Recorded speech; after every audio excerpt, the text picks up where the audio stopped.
Bismillahirrahmanirrahim. Assalamualaikum warahmatullahi wabarakatuh. Hamdan wa syukurillah amma ba'du. Yang terhormat kepada Bunda dosen Zakiatul Daimah MPD, yang terhormat kepada para mahasiswa-mahasiswi kelas 7B yang mudah-mudahan selalu semangat, pasti bukan selalu lagi ya, dalam detik-detik terakhir pembelajaran di semester 7 ini. Pertama-tama marilah kita panjatkan puji dan syukur kepada Allah Subhanahu wa taala karena berkat karunia dan inayahnya kita bisa berjumpa lagi dalam MK Inovasi Pembelajaran PAUD. Salawat dan salam marilah kita curahkan kepada Nabi kita, yaitu Nabi besar Muhammad SAW. Kami dari kelompok 9, kelompok terakhir yang terdiri dari saya sendiri Ija Hadijah, Bu Yuli Hawa Tekawalina, dan Ibu Yunengsi. Izinkan kami untuk presentasi pada MK ini dengan judulnya Inovasi Pembelajaran Berbasis Otak. Untuk mempersingkat waktu, marilah kita mulai presentasi ini dengan mengucapkan Bismillahirrahmanirrahim. Dan untuk selanjutnya kami persilahkan untuk Bu Yuningsi membacakan slide yang pertama. Waktu dan tempat dipersilahkan. Terima kasih buat Bunda Ija, moderator. Baik, kita bacakan slide pertama, pengertian teori belajar berbasis otak. Brain-based learning, teori belajar berbasis otak adalah sebuah cara yang mengoptimalkan fungsi otak sebagai komponen utama dalam proses pembelajaran. Hal ini memungkinkan suatu sistem kerja biologis dalam tubuh bekerja mempengaruhi struktur dan fungsi otak sesungguhnya untuk belajar secara alamiah. Pada dasarnya, brain-based learning memfungsikan pengalaman sesungguhnya dalam proses pembelajaran. Semua pembelajaran, baik pendidikan maupun peserta didik dan dengan caranya sendiri pasti memiliki kaitannya dengan otak. Brain-based learning (BBL) atau pendekatan berbasis kemampuan otak adalah pembelajaran yang diselaraskan dengan cara otak yang didesain secara alamiah untuk belajar. Karakteristik teori belajar berbasis otak.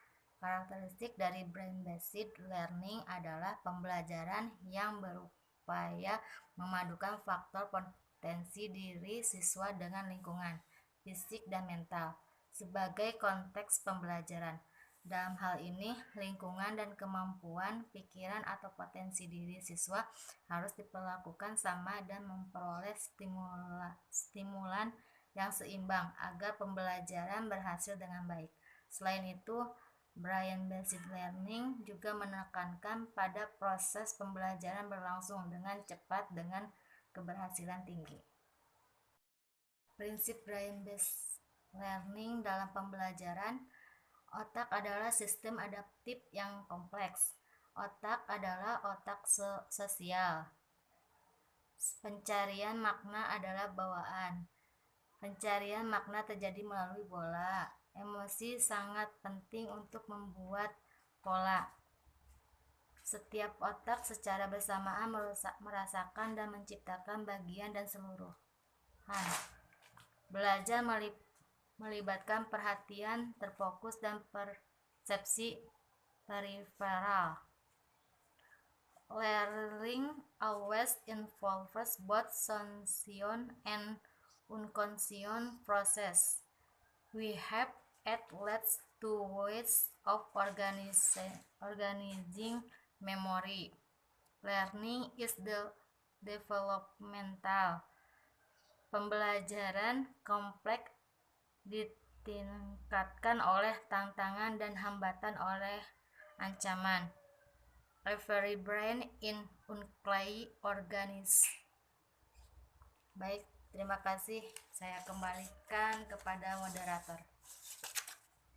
Terima kasih. Saya akan membacakan slide selanjutnya, yaitu mengenai tahapan Brain Based Learning dalam pembelajaran.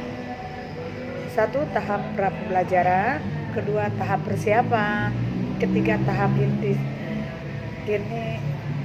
akuisisi, tahap elaborasi, tahap inkubasi dan pasukan memori, tahap verifikasi dan pengecekan keyakinan, dan tahap selebrasi dan integrasi.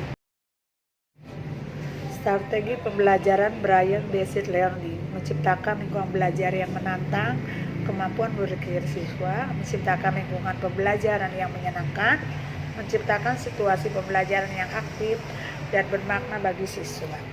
Kelebihan teori belajar berbasis otak memberikan suatu pemikiran baru tentang bagaimana otak manusia bekerja, memperhatikan kerja alamiah otak si pembelajar, proses pembelajaran, menciptakan iklim pembelajaran di mana pembelajar dihormati dan didukung, menghindari terjadinya pemorsiran terhadap kerja otak, dapat menggunakan berbagai model-model pembelajaran dalam mengaplikasikan teori ini.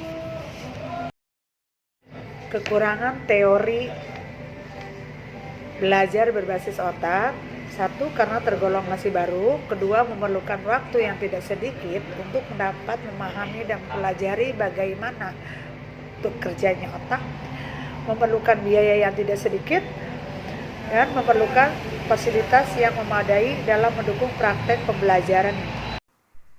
Demikianlah presentasi kelompok kami. Kurang lebihnya mohon maaf. Wabillahi taufiq wal hidayah. Wassalamualaikum warahmatullahi wabarakatuh.